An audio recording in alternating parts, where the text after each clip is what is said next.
Tim. Good morning, everyone. We'll call the meeting to order. First item is approval of the agenda. Make a motion to approve it. Second. All those in favor? Aye. Aye. Opposed? Minutes of May 28, 2024 board meeting. Motion to approve. Second. All those in favor? Aye. Opposed? Number 3, canvass of June 4th, 2024 primary election results. The following are true and correct abstracts of the votes cast in this county at the 2024 primary election held on Tuesday, June 4th, 2024, as shown by the tally list returned from the election precincts.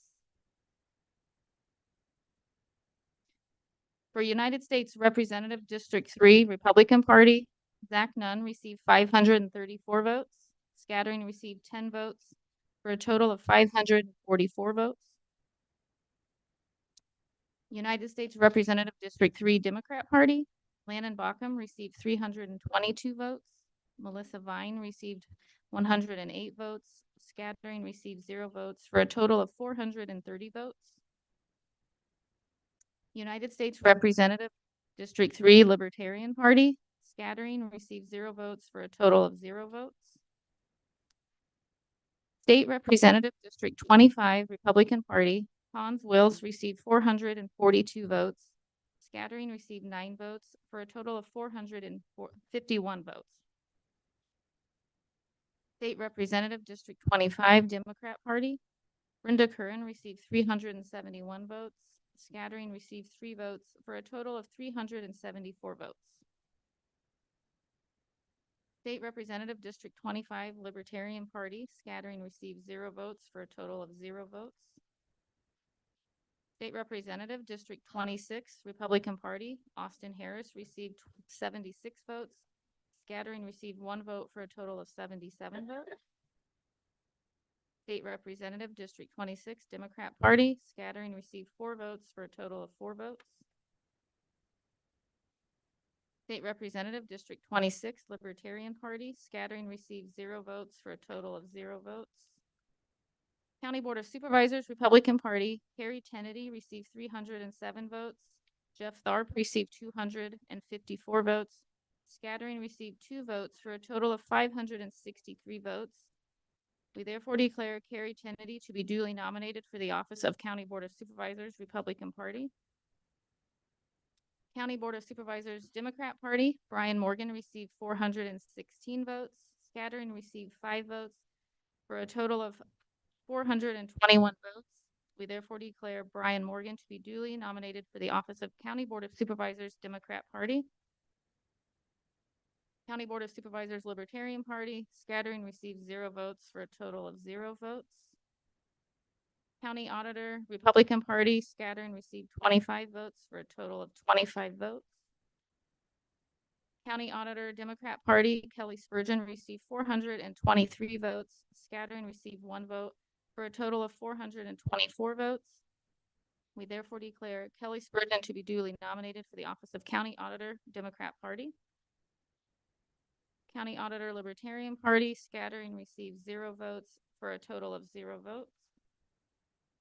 County Sheriff Republican Party, Kelly Lee Fikert received 414 votes.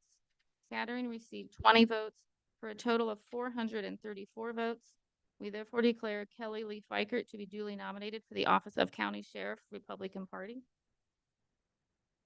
County Sheriff Democrat Party, Donald L. Phillips received 428 votes. Scattering received 5 votes for a total of 433 votes.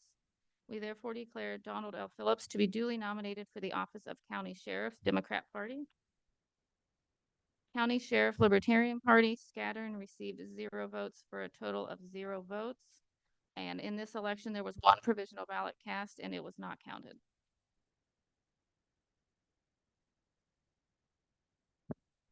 You need a motion to accept and file. Motion to accept and file. Second. Any other questions or comments? Another fine job by our elections officers, poll workers. All those in favor of accepting and filing? Aye. Opposed? Thank you, Danielle. Resolution number 30, 2024, road weight embargo, Madison Avenue. As many of you know, had a pretty spirited, good discussion here a couple weeks ago, in regards to vacating Madison Avenue and, what that would look like. And, we had pretty much tabled it with the, well, we voted it down, I guess, with this plan of putting a weight embargo on it. So this embargo goes into effect when we pass it and the signs go up, and then is in effect for 90 days, in which we'll have to do it again if we so choose.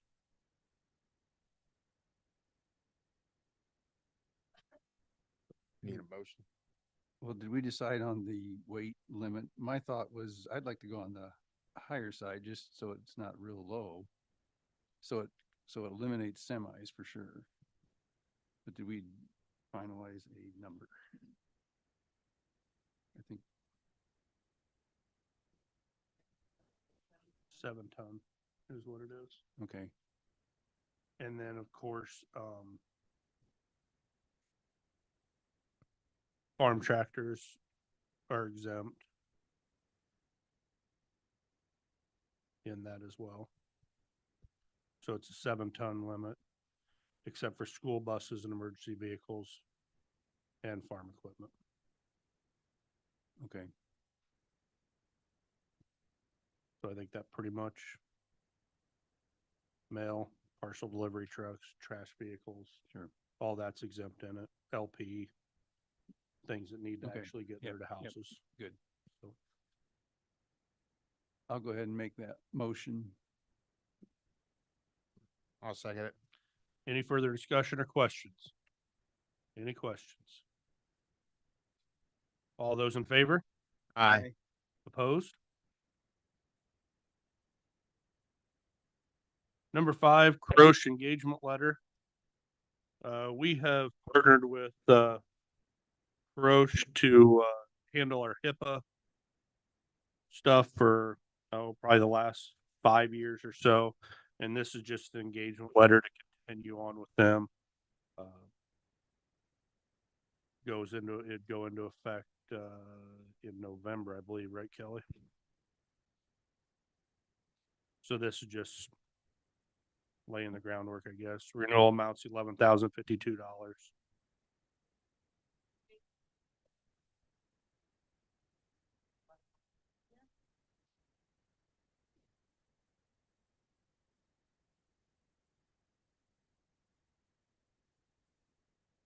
Motion to approve it? Second. And I will say it is a good thing for us as far as with not having an HR department necessarily, and kind of they handle all the trainings, and if there is issues, they go to bat for us on it. So it's really a pretty decent deal for the county when you consider everything that could go wrong if we don't have them. Yeah, if you do your videos. Yeah, I'm getting to it. How'd you see? That should be a HIPAA violation. Sends me a list. People haven't done it. Rats. All right, moved and seconded, right? Yep. Yeah. Any further discussion? All those in favor? Aye. Opposed? Approved contract extension between Wapello County and Teamsters Local 238. This, I believe, is a formality. There's no actual people in that bargaining unit, but it wasn't disbanded last year properly. So this is a formality that we have to approve the contract in that way, and then it'll be voted. It'll be dissolved in Dissolved. August. I'll move to approve. Second. Any further questions? All those in favor? Aye. Opposed? Approval of FY25 CFYP Resolution .2.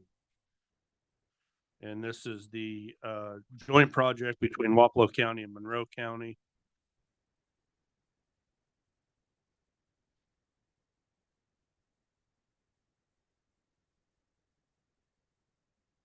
Actually, I think it lowers the project cost.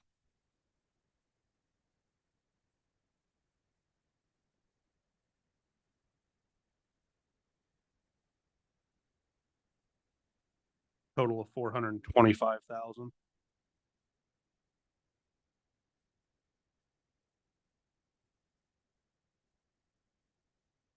You're ready? I'll move to approve. Second it. Any questions? All those in favor?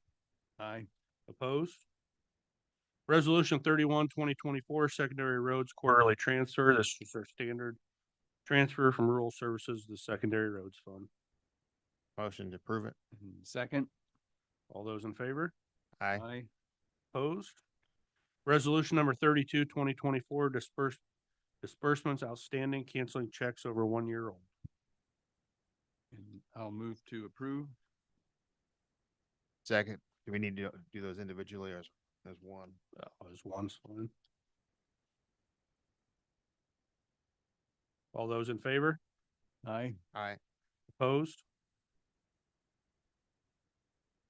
10, reassurance solutions contract for vital monitoring of inmates. Stone? This is a solution that we've looked into and are interested in installing 4 devices. These devices monitor the heart rate and breathing rates of an individual who's in close proximity to these devices. We're looking to put 4 of them in our intake area, 1 in each padded cell, as well as the 2 other cells there in intake. These would be paid for by commissary funds, and each year look at paying the renewal each year with it.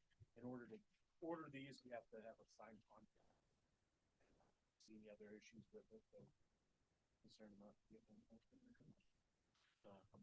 Don, for those that don't know, could you just describe what commissary fund is and kind of what we pay out of that? Yeah, so the commissary fund is a fund that the inmates, we have a commissary company that we allow phone cards, commissary purchases like candy bars and different things within the jail. We get a portion of that money that comes back, and that money has to be used for the inmates. Literally everything that involves the inmate is paid out of that fund. We don't spend hardly any tax dollars on like uniforms, mattresses, blankets, sandals. Our transport cars for the paid out of commissary. So it just has to be items that goes to the benefit of the employees or the inmates. This device also will alert us. So we're looking to set it up in dispatch, housing, and the intake area. So if their heart rate or breathing goes below a certain level, it sends that alert so that we can check on that. So we have the commissary, literally everything in the jail almost, other than wages, is paid by the commissary fund. Very good. Thank you. I'll make the motion to approve this. Second it. Any other questions or comments? All those in favor? Aye. Aye. Opposed? Contract between First Choice Family Practice, Wapello County Jail for inmate medical care. So a lot of county jails across the state of Iowa have healthcare within their facility. We currently do. We're just looking to bump it up where they're 2 hours a day, Monday through Friday. And then the other addition to it is 24-hour, 7 days a week. We can call if the staff feel they need some medical direction. They can call this company and make contact and describe what's going on with the inmate, and they can give us some direction as to if we need to take them to ER or if they can wait to be seen by the nurse coming in, or nurse practitioner coming in the facility the next day. It's essentially right now we pay $40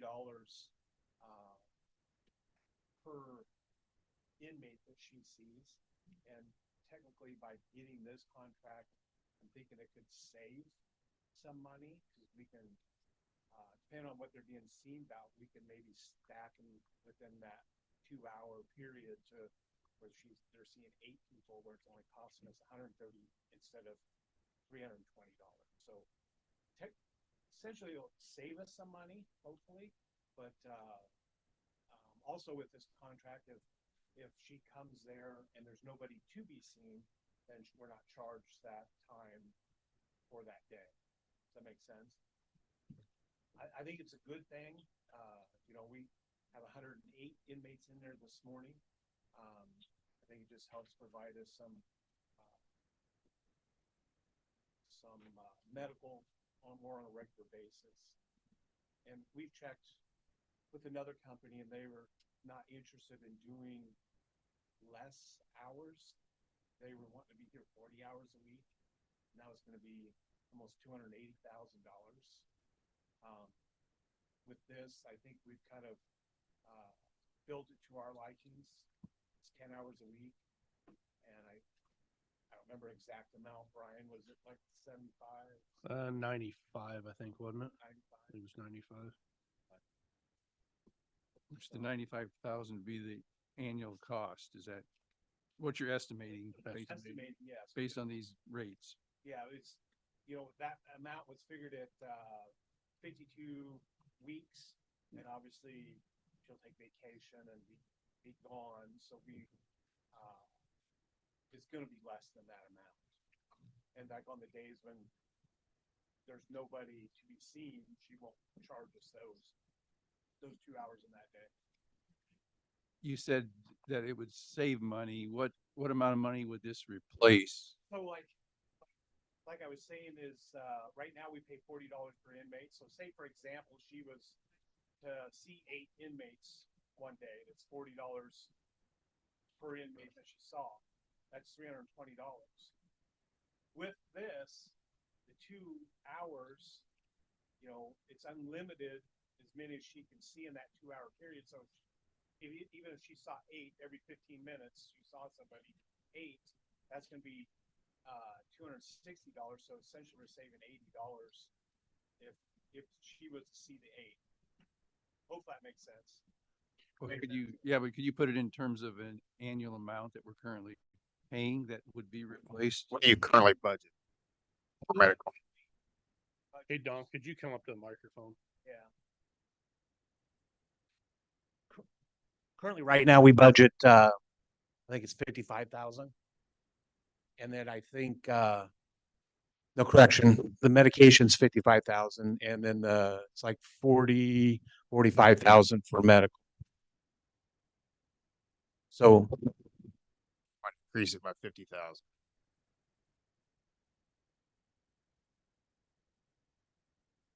correct. 55,000. It'd be an increase.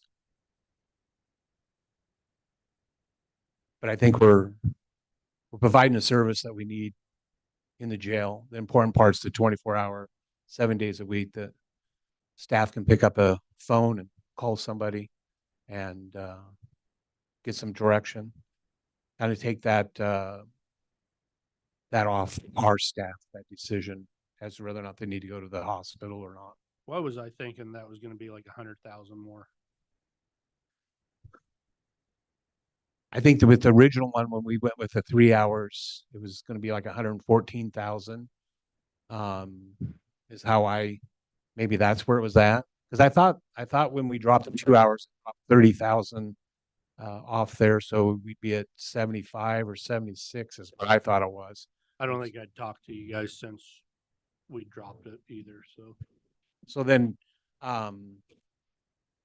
so it's, yeah, the 40,000 there. So I don't know why it thought it was going to be 100,000. I don't know. Because right now, I think Probably it's, something you said. I couldn't be wrong. I would agree with you. So I'm sure it was me. Did you have this budgeted in your budget for the new year? And if not, do you feel like you can include this in your budget, the way the budget was set up? Or would this result in an amendment or an increase to the budget? I'm sure it's going to have to be amendment next year. It was not set up in this year. I don't think it really come out that the region was, the other part is the mental health side of this that we're getting.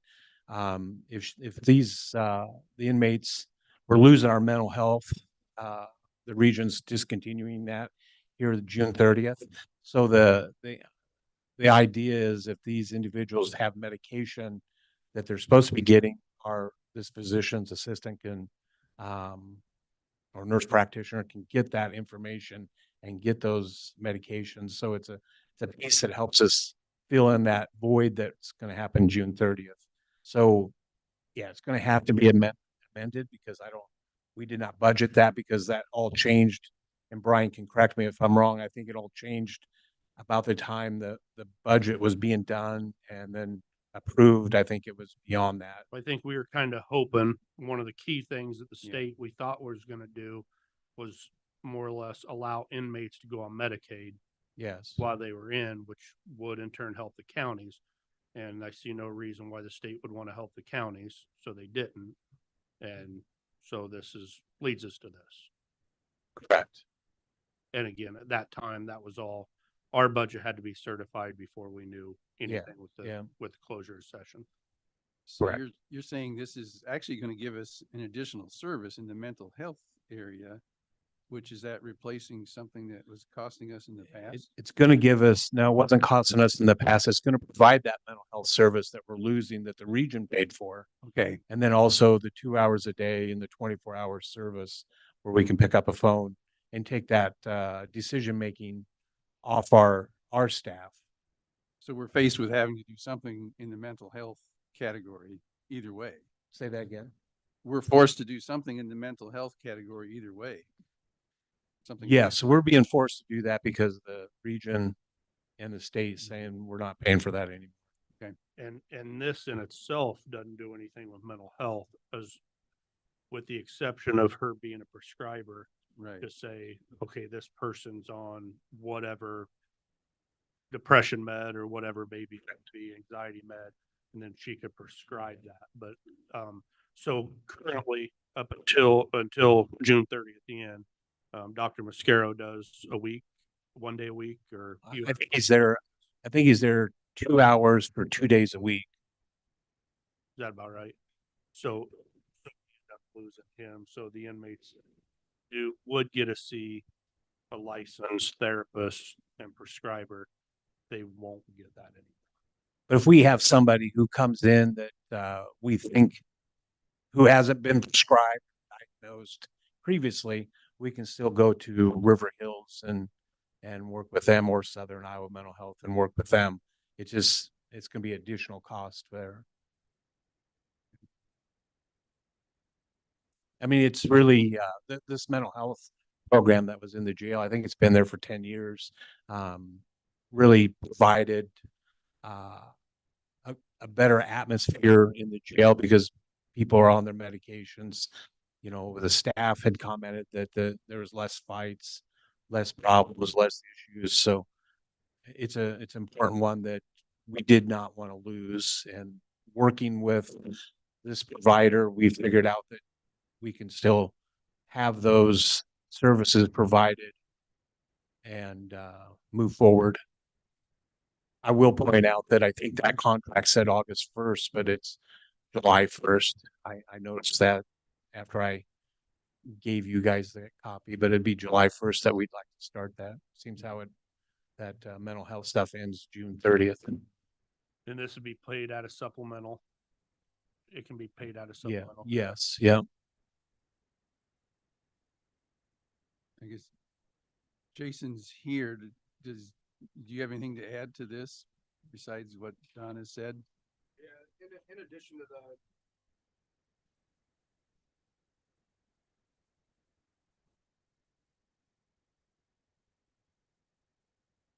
addition to the mental health, which is definitely needed in the jail, the 24 hours a day, that's going to take, like you said, the decision making out of my employees' hands. They're not licensed medical staff, so they'll be able to call somebody who is and kind of give them a rundown of what's going on, and they can advise if they need to go to the ER or if they can see the nurse the next day. I'm hoping it's kind of offset some of those ER visits that we do have to make, just trying to err on the side of good judgment and not getting somebody medical treatment that needs it. So Can you, without I guess, giving too much away. There was an example you gave of an inmate that came in that had an arm was hurt. I believe it was a homeless person. Yes, there was somebody that came in with an obvious ailment that my staff was kind of questioning, I guess, and thought they should have taken him to the ER.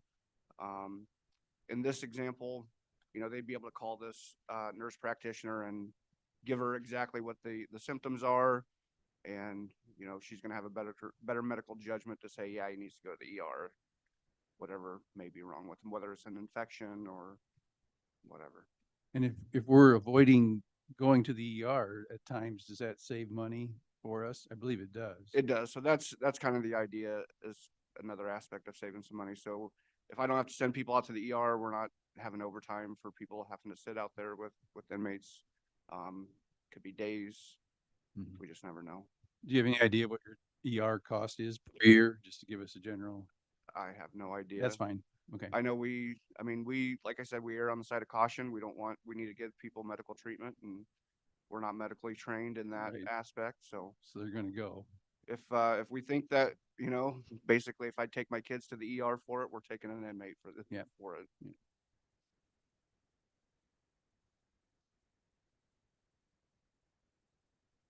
Just based on that, I think it's only an increase of just under 50,000 on your budget, so.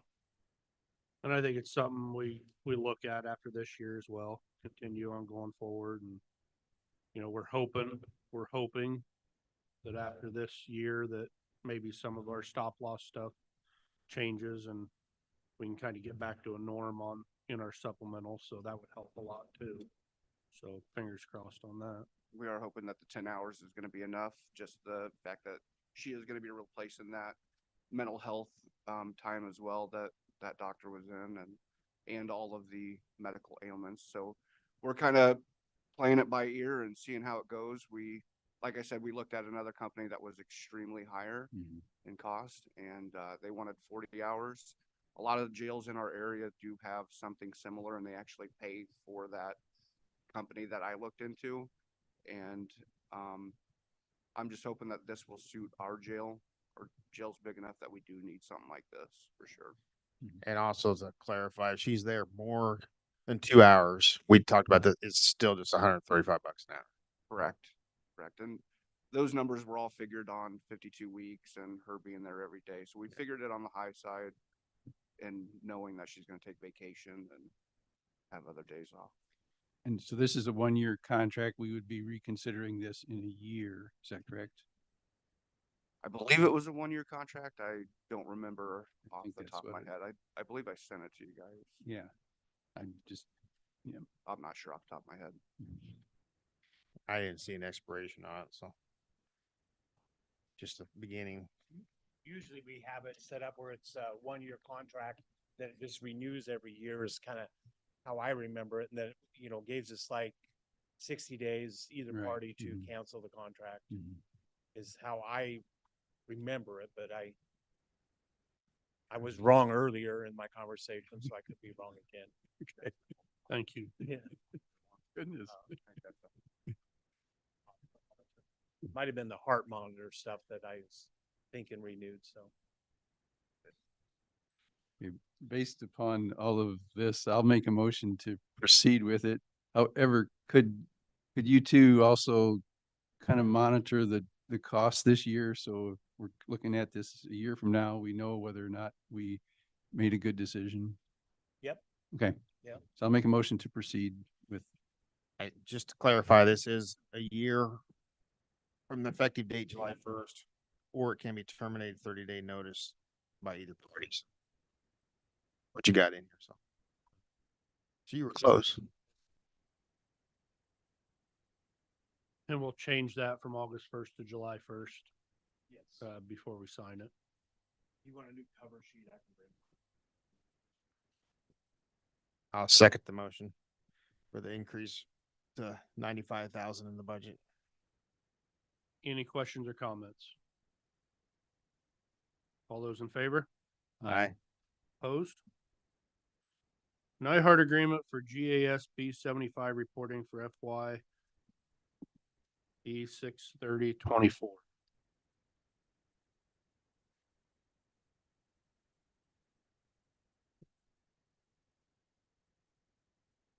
Need a motion to approve. I'll Motion. move to approve. Second it. And Kelly don't have a microphone, so it's our annual insurance audit. All those in favor? Aye. Aye. Opposed? Number 13, joint contract between Wapello and Appaloosa County on sharing of county engineer. I'll let Darren take this.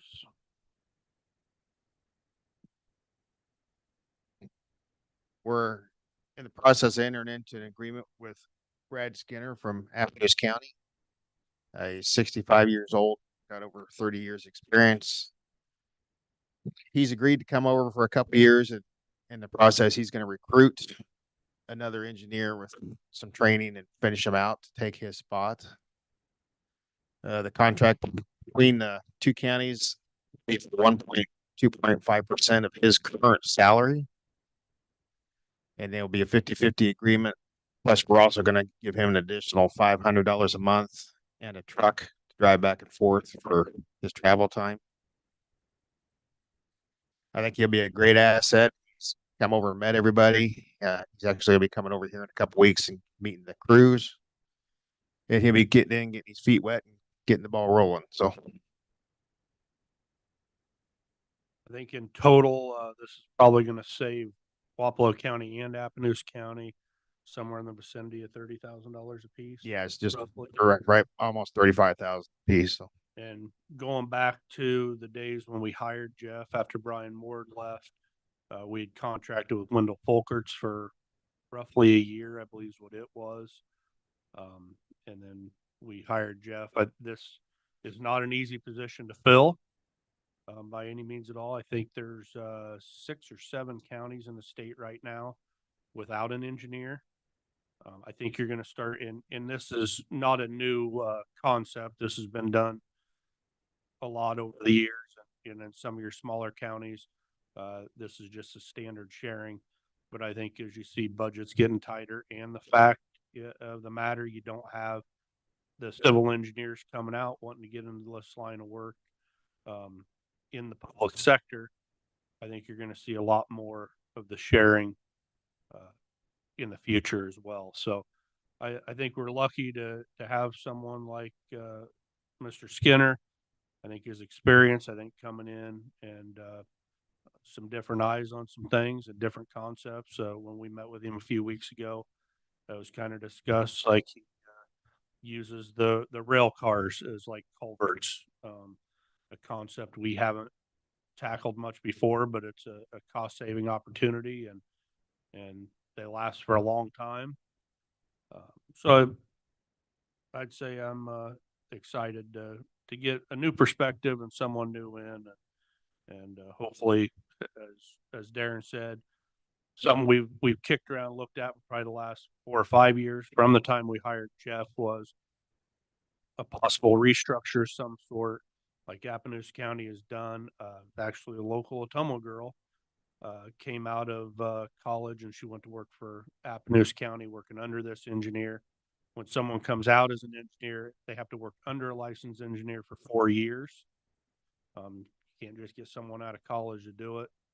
So that's what he was talking about, getting someone with maybe a couple of years experience already, and then he could work under him and train that. And then as he heads into retirement, the idea is to have that person slide right into that role and then knows what's going on in the county. And I appreciate all you just said. I don't have to say anything because you just said it. Perfect. I'll make the motion to approve. second it.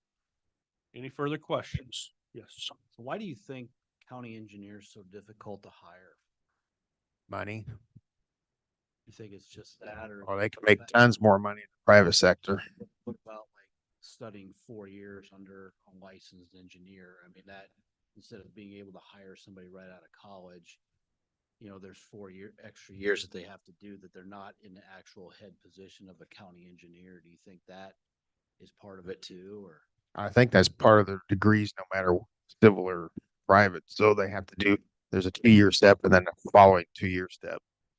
So he's gonna try to find somebody with at least the 2-year qualifications, if not 3. His concerns here were budgets. When he starts, he's only gonna be doing a couple budgets. And that's one of the most difficult things, obviously, the amount of money involved in the budget for the DOT and all that to get them organized. And he also told us that he's willing to stay on as a consultant once he gets somebody hired to come back and go through that process with him, not just leave him swimming in the water. So But this is kind of set up, so he's 65 years old, you said, right? So correct. theoretically, he would be hiring or grooming some, or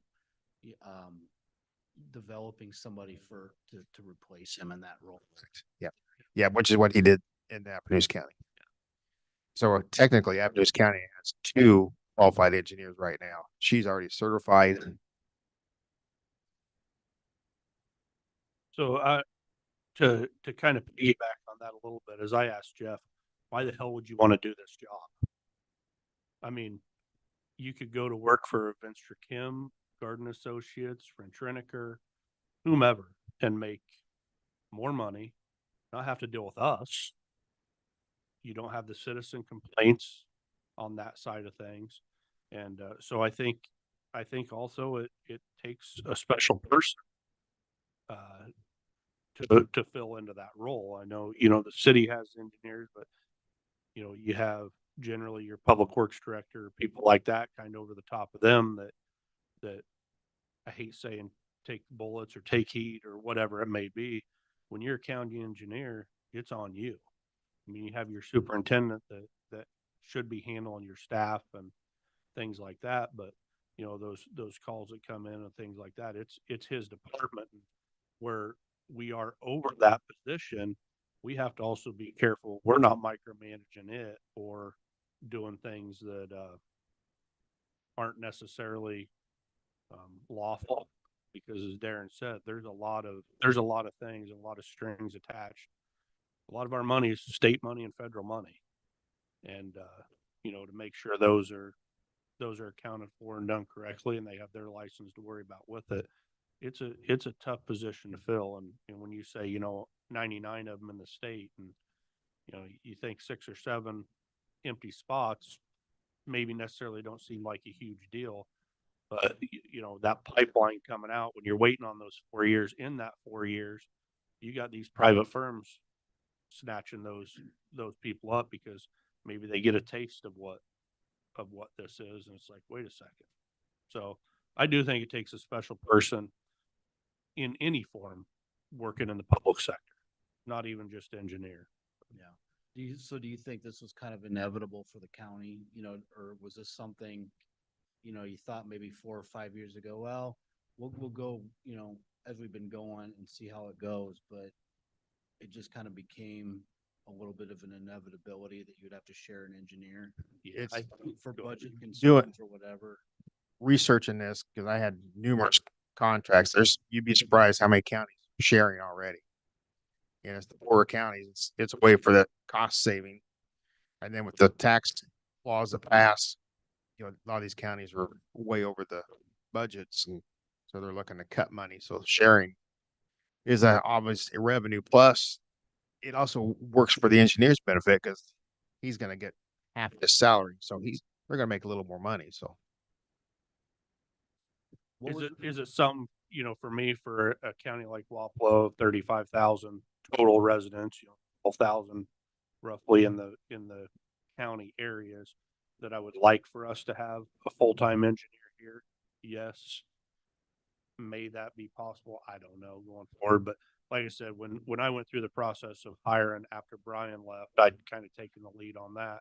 It was pretty frustrating, and at that point, we're talking 6 years ago, or 7 years ago, there wasn't a lot of counties. I mean, you have to find another county that's willing to share as well. And, you start getting into an aspect of, if anyone that has employees, you start sharing that, there's that in the back of your head. Well, do we eventually lose that? Do they leave here and go here or whatever it is? So as Darren said, some of the budgetary stuff has kind of helped that along, that maybe we don't have some other options, because I think Aptos is one over that 350 levy. So, you know, if it's $40,000 and it helps them in their budget. So how long had the county then kind of been exploring this agreement? Had this been in the works for a while, or was it something that, you know, within the last couple of months kind of came together? When did you say? Upon Jeff's, resignation is when I started getting work done, so. Yeah. Darren, what did you say the salary was for this guy? It's 1.25% of his current salary in Andrews County, which I think is 135, 255, if I remember right.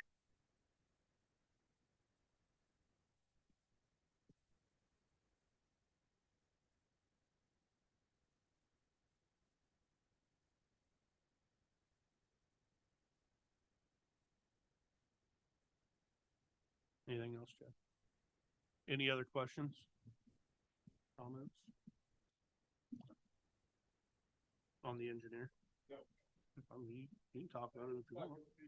So, We got- couple more, we'll be close. All right, do we have a motion? Yep, I heard a motion a second, I think, so. Yeah. All right, all those in favor? Aye. Opposed? Set date for public hearing to lease land at the landfill. Zach's here. He could probably explain it better than I can, so I'm gonna turn it over to him. So Zach, if you could come up to the microphone. All right, good morning, thank you. The Wapello County Atumwa landfill is a joint operation between the city and the county. And you've already heard a little bit at the Wapello County Solid Waste Commission meetings about the proposal from Vespine Energy. They're looking to do a self-sustaining microgrid project at the landfill. The landfill already, because the decay of organic waste, already has to monitor, control landfill combustible gases. They're looking at going a step further, and what they're able to capture, they would use to generate electricity toward a self-sustaining microgrid project. Upon initial construction, the idea would be the energy would be produced and then used on site to power a data center that would be housed in kind of a small, basically shipping container size building, no staff, that would do a few types of things, but primarily cryptocurrency mining. And then they would pay a royalty to the city, or I'm sorry, to the landfill. The expectation is that the EPA will finalize the ERIN tax credit program in the next couple of years, at which point that royalty will go up because they won't have to use that power just to power the data center. They'll be able to sell it back to the grid at a premium. And so the projected royalty for the landfill over 10 years is about $1.5 million. Could be more, especially if that ERIN approval happens sooner in that 10-year period. But they're budgeting roughly for around year 2 or 3. This item here would just set your next meeting as a public hearing for the land lease and the things that have to be done to continue to further this program. But the royalty itself, I do think, will be of good value to the landfill. It's in the area of 8 to 10% of revenue increase, which will help with offsetting some of our obligations around closure, post-closure. It'll also help us to control the fee and things like that. Also, we think there's a good environmental benefit to be able to use this waste gas as opposed to just venting it. So something that we're encouraged to see possible. And I think, I kind of brought this up at a previous meeting. So the Wapello County City of Atumwa landfill is a joint operation. It is not city owned. It is not county owned. It's owned by both of us. And it's one of the few things, possibly about the only thing, that the city, the county do that's an actual business. There's no tax dollars that go into the landfill. The landfill staff is technically city staff, but the landfill pays that staff. It's a pass through, more or less. The city gets around $50,000 a year as a fiscal agent, more or less. For that, the landfill pays their insurance, pays their salaries, work comp, all that stuff. So I think it's important as people, look at the landfill or they talk to us about the landfill and think it's city owned or county owned. They're right. It's both, but it's one of the few landfills around that is not subsidized by taxes or per capita fees at this time. It's all tipping fees, and it's truly ran as a business. So, you know, as we're always looking for other revenue, like any other business, this is something that, you know, an extra $150,000 a year could be equivalent to a slower month's tipping fee with things. So I think Zach pretty much had said it best on there. This is a shipping container that's going to be set on there, and we've explored waste energy things going back a long time, as far as burning trash and turning it into energy. So, you know, we're really hopeful this is something that comes to fruition and ends up doing well for it. So this is a formality. The city and the county both have to do this. The city set their date at their meeting last week, so it'll be up next week on their agenda. We'll have it on the 25th for ours. Anything else to add, Zach? That's it. Anything, guys? Nope, that's good. I need a motion to set the date for the 25th. Motion to set the date. Second? All those in favor? Aye. Opposed? Other business? Thanks, Zach. Yeah. Yep. Thanks, Zach.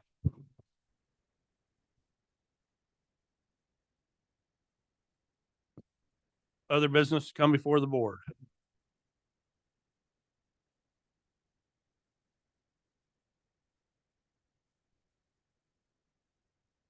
Good morning. I'm back again. Jared Hirschberger with Dusty Fox Wind. I just wanted to follow up on the ordinance discussion we had the previous week. You know, I just want to reemphasize that we're having a lot of momentum for this project at the moment, and I think a lot of interest with the landowners here in the county.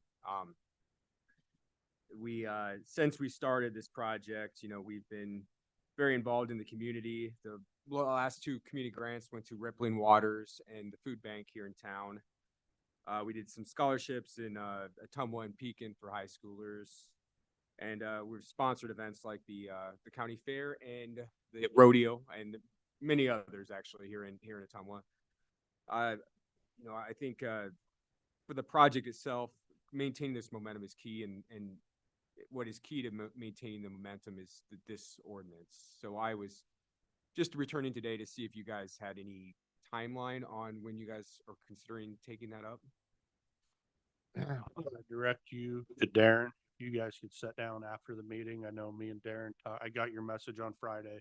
Really didn't have an answer for you. Okay. I sat down and talked to Darren yesterday, kind of where he was with it. And so if you could get with Darren and Sure, we can do kinda that. I have see what- Holly McCoy with me today too. She's the lead developer for the project, so we're glad to take any questions.